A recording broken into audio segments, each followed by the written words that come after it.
Class 8 algebraic expressions and identities. ನಾವೀಗಾಗಲೇ exercise 6.1ನಲ್ಲಿರೋ ಪ್ರಾಬ್ಲಮ್ಸ್ಗಳನ್ನು ಸಾಲ್ವ್ ಮಾಡಿರೋದ್ರಿಂದ ಈ ವಿಡಿಯೋದಲ್ಲಿ ಎಕ್ಸಸೈಸ್ 6.2 ಅಲ್ಲಿರುವಂತಹ ಪ್ರಾಬ್ಲಮ್ಸ್ಗಳನ್ನು ಸಾಲ್ವ್ ಮಾಡೋಣ. First main, find the product of the following pairs of monomials. ನೋಡಿ, ನಮಗಿಲ್ಲಿ ಮಾನೋಮಿಯಲ್ಸ್ಗಳನ್ನು ಕೊಟ್ಟಿದ್ದಾರೆ. ಈ ಮಾನೋಮಿಯಲ್ಸ್ಗಳ ಪ್ರಾಡಕ್ಟನ್ನು ಫೈಂಡ್ ಮಾಡಿ ಅಂತ ಹೇಳಿದ್ದಾರೆ. ಪ್ರಾಡಕ್ಟ್ ಅಂದರೆ ಈ ಮಾನೋಮಿಯಲ್ಗಳನ್ನು ಮಲ್ಟಿಪ್ಲೈ ಮಾಡಿ ಅಂತ. ನೋಡಿ, ನಾ ಈಗಾಗಲೇ ಮಾನೋಮಿಯಲ್ ಅಂದರೆ ಏನು ಅಂತ ಹಿಂದಿನ ವಿಡಿಯೋದಲ್ಲಿ ಮಾಡಿದ್ದೀನಿ. ಮಾನೋಮಿಯಲ್ ಅಂತ ಹೇಳಿದರೆ ಸಿಂಗಲ್ ಟರ್ಮ್ ಇದ್ದರೆ ಅದನ್ನು ನಾವೇಂತ ಹೇಳ್ತೀವಿ, ಮಾನೋಮಿಯಲ್ ಅಂತ ಹೇಳ್ತೀವಿ. ಓಕೆ, ನಾವೀಗ ಮಾನೋಮಿಯಲ್ಗಳನ್ನು ಮಲ್ಟಿಪ್ಲೈ ಮಾಡಬೇಕು ಅಂತ ಹೇಳಿದರೆ ನಮಗೆ ಫಸ್ಟಿಗೆ ಮಲ್ಟಿಪ್ಲಿಕೇಶನ್ ಆಫ್ ಸೈನ್ ಗೊತ್ತಿರಬೇಕಾಗುತ್ತೆ. ಓಕೆ, ಹಾಗಾದರೆ ಮಲ್ಟಿಪ್ಲಿಕೇಶನ್ ಆಫ್ ಸೈನ್ ಏನು ಅಂದರೆ ನೋಡಿ, ಪ್ಲಸ್ ಇಂಟು ಪ್ಲಸ್ ಮಾಡಿದರೆ ನಮಗೆ ಆನ್ಸರ್ ಏನು ಬರುತ್ತೆ, ಪ್ಲಸ್ ಬರುತ್ತೆ. ಮೈನಸ್ ಇಂಟು ಮೈನಸ್ ಮಾಡಿದರೆ ಅವಾಗೂ ಪ್ಲಸ್ಸೇ ಬರುತ್ತೆ. ಪ್ಲಸ್ ಇಂಟು ಮೈನಸ್ ಮಾಡಿದರೆ ಮೈನಸ್ ಬರುತ್ತೆ. ಮೈನಸ್ ಇಂಟು ಪ್ಲಸ್ ಮಾಡಿದರೆ ಮೈನಸ್ ಬರುತ್ತೆ. ಅಂದರೆ ನೀವಿಲ್ಲಿ ಸಿಂಪಲ್ಲಾಗಿ ನೆನಪಾಗಿ ಇಟ್ಕೊಂಡಿರಿ, ಸೇಮ್ ಸೈನ್ಗಳನ್ನು ಮಲ್ಟಿಪ್ಲೈ ಮಾಡಿದರೆ ನೋಡಿ, plus into plus or minus into minus ಮಾಡಿದರೆ ನಮಗೇನು ಬರುತ್ತೆ, ಪ್ಲಸ್ ಬರುತ್ತೆ. ಅದೇ ರೀತಿ plus into minus or minus into plus ಅಂದರೆ ಡಿಫ್ರೆಂಟ್ ಸೈನ್ಗಳನ್ನು ಮಲ್ಟಿಪ್ಲೈ ಮಾಡಿದರೆ ನಮಗೆ ಮೈನಸ್ಸೇ ಬರುತ್ತೆ. ಈ ಕಾನ್ಸೆಪ್ಟನ್ನು ನೆನಪಾಗಿ ಇಟ್ಕೊಂಡಿರಿ. ಓಕೆ, ಹಾಗಾದರೆ ಫಸ್ಟ್ ಪ್ರಾಬ್ಲಮನ್ನು ತಗೊಳ್ಳೋಣ.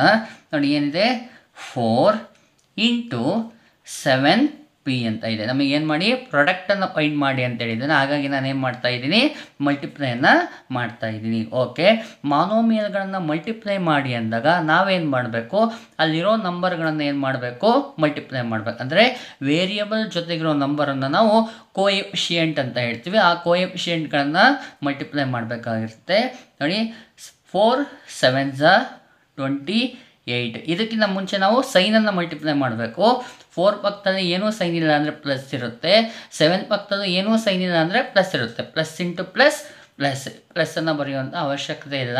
4 7s 28. ವೇರಿಯಬಲ್ ಪಿ ಇದೆಯಲ್ಲ, ಪಿ ಹಾಗೆ ಬರುತ್ತೆ. ಹಾಗಾದರೆ ಇದು ಆನ್ಸರ್ ಏನು ಬರುತ್ತೆ, 28p ಆಗಿರುತ್ತೆ. ಎಸ್, ನೆಕ್ಸ್ಟ್ ಸೆಕೆಂಡ್ ಪ್ರಾಬ್ಲಮನ್ನು ತಗೊಳ್ಳೋಣ.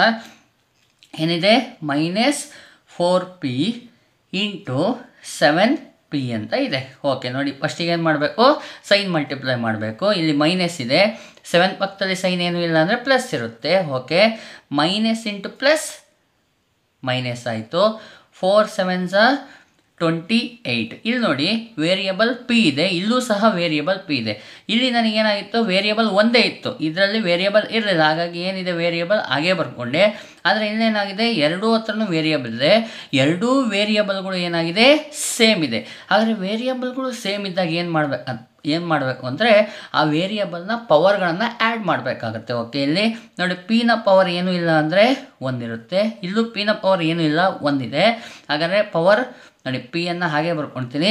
ಪವರ್ 1 + 1 ಏನಾಯಿತು, 2 ಆಯಿತು. ಹಾಗಾದರೆ ಏನು ಬರುತ್ತೆ ಆನ್ಸರ್, -28p² ಆಗಿರುತ್ತೆ. Okay, third problem, -4p into 7pq ಅಂತ ಇದೆ.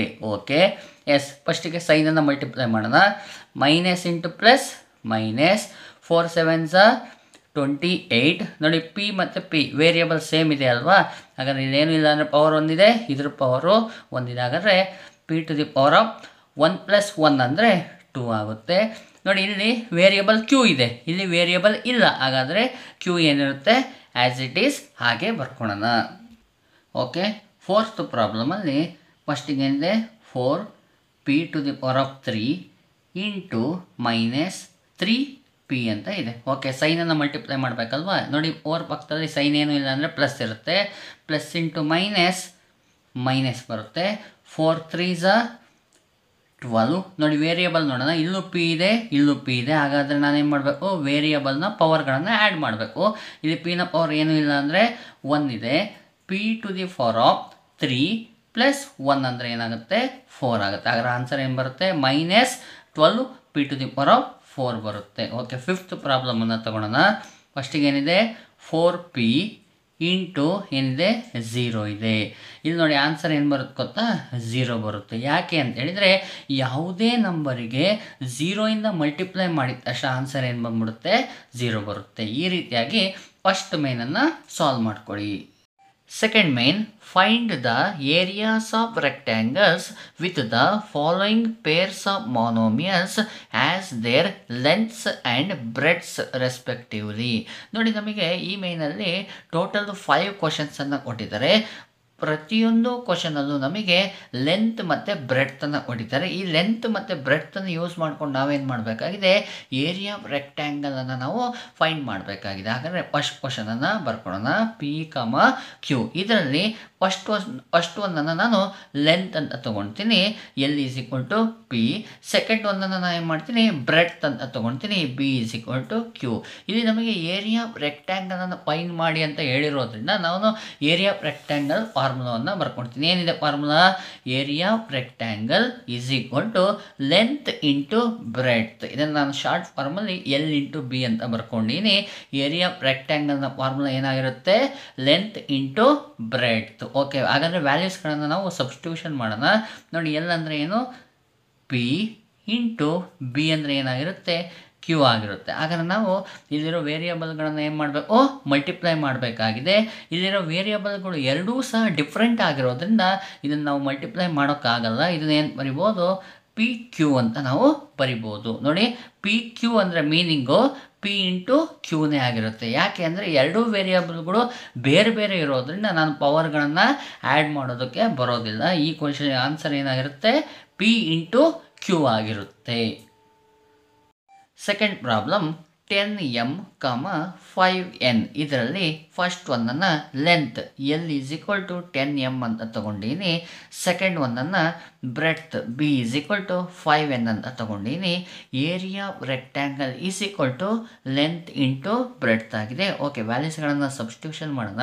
ನೋಡಿ, ಎಲ್ ಅಂದರೆ ಎಷ್ಟು? 10m ಇಂಟು ಬಿ ಅಂದರೆ 5n. ಓಕೆ, ನಮಗೆ ಮಾನೋಮಿಯಲ್ಗಳನ್ನು ಮಲ್ಟಿಪ್ಲೈ ಮಾಡಿ ಅಂದಾಗ ಸೈನ್ಗಳನ್ನು ಮಲ್ಟಿಪ್ಲೈ ಮಾಡಬೇಕು. ಯಾವುದೇ ಒಂದು ಟರ್ಮನ್ನು ಕೊಟ್ಟು ಅದ್ರ ಪಕ್ಕದಲ್ಲಿ ಏನೂ ಸೈನ್ ಇಲ್ಲ ಅಂದರೆ ಪ್ಲಸ್ ಇರುತ್ತೆ. ನೋಡಿ, ಇಲ್ಲೂ ಅಷ್ಟೇ ಸೈನ್ ಏನೂ ಇಲ್ಲ ಅಂದರೆ ಪ್ಲಸ್ ಇರುತ್ತೆ. ಪ್ಲಸ್ ಇಂಟು ಪ್ಲಸ್ ಅನ್ನು ಮಾಡಿದರೆ ನಮಗೆ ಆನ್ಸರ್ ಏನು ಬರುತ್ತೆ? ಪ್ಲಸ್ ಬರುತ್ತೆ. ಓಕೆ, ನಂಬರ್ಗಳನ್ನು ಮಲ್ಟಿಪ್ಲೈ ಮಾಡೋಣ. 10 5 50. ನೋಡಿ, ವೇರಿಯಬಲ್ಗಳನ್ನು ನೋಡಿದಾಗ ವೇರಿಯಬಲ್ ಎಮ್ ಇದೆ, ಇಲ್ಲಿ ವೇರಿಯಬಲ್ ಎನ್ ಇದೆ.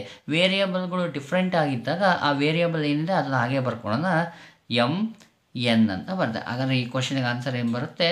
ಪ್ಲಸ್ 50 mn ಬರುತ್ತೆ. ಥರ್ಡ್ ಪ್ರಾಬ್ಲಮಲ್ಲಿ ಫಸ್ಟ್ ಒಂದನ್ನು length L is equal to 20x² ಅಂತ ಬರ್ಕೊಂಡಿನಿ. ಸೆಕೆಂಡ್ ಒಂದನ್ನು breadth B is equal to 5y² ಅಂತ ಬರ್ಕೊಂಡಿನಿ. Okay, area rectangle is equal to length into breadth ಆಗಿದೆ. ಓಕೆ, ವ್ಯಾಲ್ಯೂಸನ್ನು ಸಬ್ಸ್ಟಿಟ್ಯೂಷನ್ ಮಾಡೋಣ. ಲೆಂತ್ ಎಷ್ಟಿದೆ? 20x² ಇದೆ. ಇಂಟು ಬ್ರೆಡ್ತ್ ಎಷ್ಟಿದೆ? 5y² ಇದೆ. ಓಕೆ, ಫಸ್ಟಿಗೆ ಏನು ಮಾಡೋಣ? ಸೈನ್ಗಳನ್ನು ಮಲ್ಟಿಪ್ಲೈ ಮಾಡೋಣ.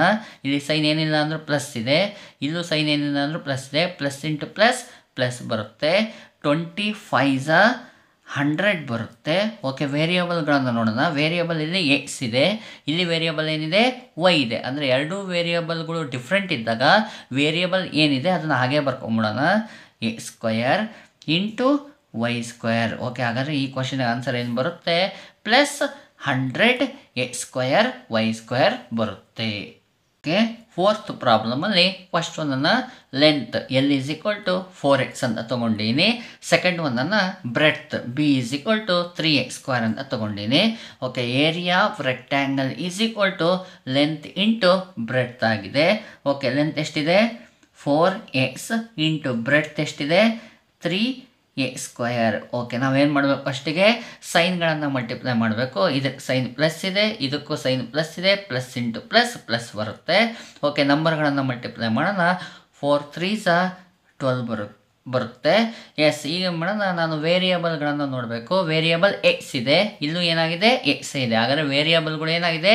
ಸೇಮ್ ಇದೆ. ವೇರಿಯಬಲ್ ಸೇಮ್ ಇದ್ದಾಗ ಮಲ್ಟಿಪ್ಲೈ ಮಾಡಿ ಅಂತ ಕೊಟ್ಟಾಗ ಏನು ಮಾಡಬೇಕು ನಾವು? ಆ ವೇರಿಯಬಲ್ನ ಪವರ್ಗಳನ್ನು ಆ್ಯಡ್ ಮಾಡಬೇಕು.